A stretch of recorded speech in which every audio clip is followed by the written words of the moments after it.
자, 이제 두 번째 시 고재종의 세한도를 살펴보도록 하겠습니다. 자, 여러분들 세한도가 특이한 표현 방법을 가지고 있습니다. 그게 뭐냐면은 추사 김정희의 세한도라는 그림을 차용해서 시를 썼다라는 거죠. 추사 김정희가 세한도라는 그림을 어떻게 그리게 됐냐면은 이 사람이 권력에 있을 때는 사람들이 주위에 막 모였어요. 딸랑딸랑딸랑 이런 사람들이 되게 많았겠죠. 그런데 이 사람이 유배를 딱 가니까 다 떠나버린 거예요. 그런데 그 유배지에 제자 한 사람이 찾아왔습니다. 그 제자에 대한 고마움을 그림으로 표현한 게 바로 세한도라는 거죠. 그러니까 이 고재종의 세한도는 그 그림을 차용해 왔는데, 그러니까 그림에 드러난 모습하고요, 그 그림에 들어있는 선비의 의지, 절개 이런 것들을 차용했다라고 보시면 되겠습니다. 자, 그 다음에 성격 보시겠습니다. 성격은 현실적, 묘사적이라는 건데 이어 붙이면 됩니다. 현실을 묘사했다는 것. 어떤 현실을 묘사했느냐? 농촌의 현실이라는 거죠. 여러분들 농촌의 현실을 작품에 넣었다라고 하면 긍정적인 모습이겠습니까? 부정적인 모습이겠습니까? 당연히 부정적인 모습이죠. 그 농촌에 붕괴되어가는 그 부정적인 모습을 묘사했다는 겁니다. 어떻게? 감각적으로. 감각적이란 말은 이제 떠올려야죠. 시각, 청각, 후각, 촉각, 공감각, 다양한 감각적 이미지를 활용했다는 겁니다. 그 다음에 그것을 통해서 주제를 드러낸 거죠. 힘겨운 농촌 현실을 극복하려는 의지와 소망이라는 겁니다. 그러면 이 시엔 뭐가 드러나 있겠습니까? 힘겨운 농촌의 현실을 감각적으로 드러낸 부분이 있을 겁니다. 그거 찾으셔야 하고요. 그 다음에 그 현실을 극복하려는 의지와 소망이 드러난 부분이 있을 겁니다. 이 두 가지 찾으셔야 합니다. 본문으로 들어가겠습니다. 날로 기우듬해 가는 마을회관 옆 청솔 한 그룹 꼿꼿이 서 있다로 시작됩니다. 이게 세한도의 그림의 모습입니다. 그걸 그대로 가지고 왔지요. 그런데 내용상 날로 기우듬해 가는 마을회관이라고 되어 있습니다. 자, 시작할 때 붕괴되어가는 농촌의 현실을 찾으라고 했죠. 바로 이거죠. 기울어져 갑니다. 마을회관이요. 마을회관 어디 있을까요? 어촌, 시골, 농촌 이런 곳에 있습니다. 바로 기울어지는 마을회관이 붕괴되어가는 농촌의 현실을 드러내고 있다라는 겁니다. 그러면 이게 어떤 이미지? 시각적 이미지로 보여주는 거죠. 이 마을회관 옆에 청솔 한 그루가 꼿꼿이 서 있는 겁니다. 소나무죠. 소나무. 큰 소나무가 이렇게 팍 서 있는 겁니다. 그런데 상황상 이 마을회관의 모습과 청솔은 서로 대비가 되고 있죠. 하나는 이렇게 기울어져 가는데 하나는 이렇게 꼿꼿이 빡 서 있는 겁니다.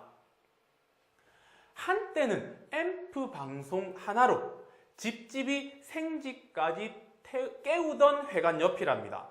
앰프 방송, 한때입니다. 현재가 now 아니에요. 과거에 앰프 방송 하나로 집집이 생지까지 깨우던 회관이랍니다.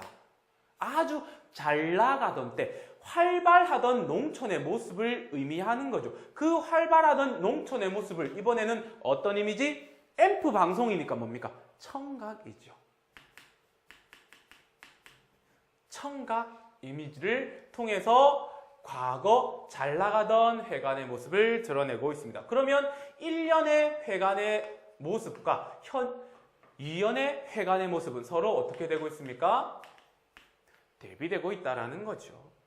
그리고 그 옆에 그 둥치 터지고 갈라진 아픔으로 푸른 눈 더욱 못 감는다. 그러면 그 옆에 푸른 눈 못 감고 있는 건 뭐죠? 청솔이죠. 청솔이 아픔을 가지고 있대요. 무엇의 아픔? 내가 옆에서 이렇게 서 보니까 그 회관이 다 기울어져 가더라고. 거기에서 느끼는 아픔이라는 거죠. 그런데 쓰러져 가는 회관은 농촌의 현실을 나타낸다 그랬죠. 즉 농촌의 아픔을 청솔에 공감하는 모습으로 드러낸 거죠. 그리고 푸른 눈 못 감는다라고 했잖아요. 이거 뭡니까? 의인법이라는 거 아시겠죠?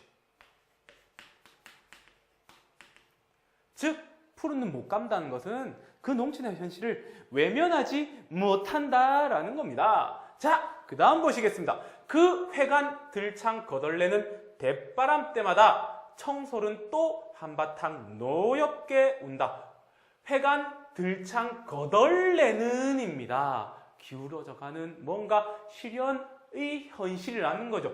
대바람 때문에 이게 바로 농촌에 불어닥친 실현이 되겠죠. 그때마다 청솔은요 운다랍니다.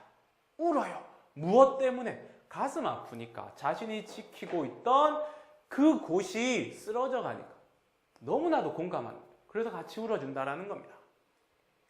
거기 술만 취하면 앰프를 켜고 청둔산 박달재를 울고 넘는 이장과 함께 운다라는 겁니다. 여러분들 요 마지막 행에 청둔산 박달재를 울고 넘는 이거는 아주 오래전 저 아버지 때 유행가입니다. 근데 되게 슬픈 내용이거든요. 그거를 이장님이 술만 취하면 불렀다는 거죠. 기뻐서 노래를 부른 게 아니라 다 쓰러져 가니까 너무나 힘드니까 울었다는 거죠. 그 아픔을 청솔이 공감한다라는 겁니다.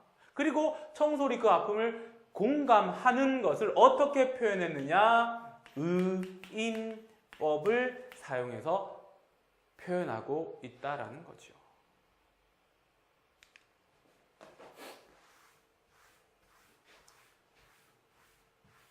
그 다음입니다. 생산도, 새마을도 다 끊긴 궁벽이라고 되어 있네요. 여기까지가 바로 농촌의 현실입니다. 어떤 농촌의 현실이겠습니까? 다 쓰러져가는, 더 기울어져가는 농촌의 현실이라는 거죠. 그 현실을 1, 2, 3년, 4년의 첫 행까지 보여주고 있는 겁니다. 자, 그런데 여러분들 주제 기억나십니까? 농촌의, 붕괴된 농촌의 현실과 그 뒤에 뭐였습니까? 극복 의지, 희망, 소망이었다고. 이제부터 그거 찾아야죠. 어떻게 이 시인이 표현했는지 보도록 하겠습니다. 그러나 라고 뭐 하고 있습니까? 전환하죠. 쓰러져가는 현실 막 보여주고 있습니다. 그러면 좌절할까요? 아니라는 거죠. 그래서 그러나를 사용한 겁니다. 그럼 어떻게 하라? 저기 난장난 비닐하우스를 일으키다 청소를 바라보는 몇몇들아 보아라 라고 보아라 명령하고 있습니다. 여러분들 시에서 청류형 어미, 명령형 어미 나오면 거의 해답처럼 가지고 가세요. 의지적 자세를 드러낸다고요. 어떤 의지겠습니까? 난장난, 다 파괴된 쓰러져가는 그 농촌의 현실을 극복하기 위한 의지겠지요. 그때마다 삭바람마저 빗질하여 서름조차 잘 걸러내어 푸른 숨결을 풀어내는 청솔보아라는 겁니다. 청솔을 보래요. 어떤 청솔인데 삭바람마저 빗질하고요. 서러움조차 걸러내어 버린다라는 겁니다. 삭바람이 뭐냐면 삭풍이에요. 삭풍, 북풍 아주 추운 바람, 즉 시련을 나타내는 거죠. 그걸 빗질한다는 것은 잘 이겨낸다라는 겁니다. 잘 넘긴다라는 겁니다. 서러움조차 잘 걸러낸다. 서러움, 삭바람 같은 의미가 되겠지요. 이거를 잘 걸려는 누구를 보라는 겁니다. 청솔을 보라는 겁니다. 청솔의 자세를 보라는 거죠. 이겨내는 그거를 위해서 뭐 명령형 어미를 반복해서 드러내고 있는 거죠. 잘 이겨내는 청솔의 모습을 보아라.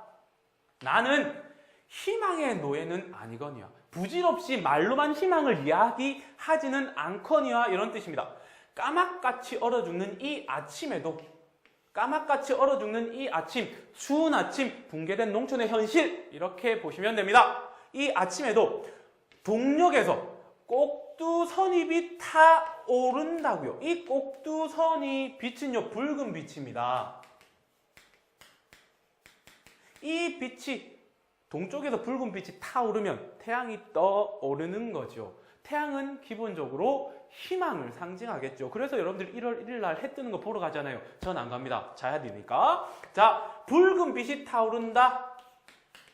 희망은 있다라는 겁니다. 그러니까 저 청솔의 자세를 보고 지금 이 현실을 극복하려는 자세를 가지라라고 고재종이 김정희의 세안도를 차용해서 여러분들에게 보여드리고 있는 것입니다. 지금까지 고재종의 세안도 복습했습니다.